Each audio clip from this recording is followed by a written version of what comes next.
इकडे मुंबईच्या महालक्ष्मी रेसकोर्स परिसरात विजेचा धक्का लागून अग्निशमन दलाचे 3 कर्मचारी जखमी झाले आहेत। महालक्ष्मी रेल्वे स्टेशन परिसरात रेल्वे केबलमध्ये ससाणा पक्षी अडकल्याची माहिती अग्निशमन दलाला देण्यात आली।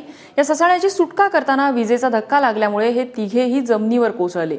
3ही कर्मचारी 70% भाजले असून त्यांच्यावर उपचार सुरू आहेत। संजय काळभेरे, दिनेश सबनकर, राजेंद्र भोजने अशी या तिघांची नावे असून भायखळा अग्निशमन दलात 10 वर्षापासून ते तिघेही कार्यरत आहेत।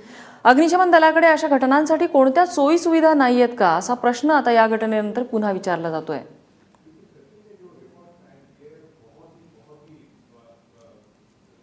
काम की वजह से वो काम में हो जाता है, वो भी तुरंत कोई कॉल प्राप्त होता है तो चलो कुछ घटना नहीं हुई, वो हिसाब से वो भी लोग आए होंगे। आखिरी सवाल सर कि ये कितने लोग थे, मतलब यहाँ पे जो आए थे हाईवे? पूरा उनका गाड़ी था जी, शायद मेरे को नंबर ऐड नहीं, जो 3 लोग इंजर्ड हुए बताया जा रहे हैं। हाँ।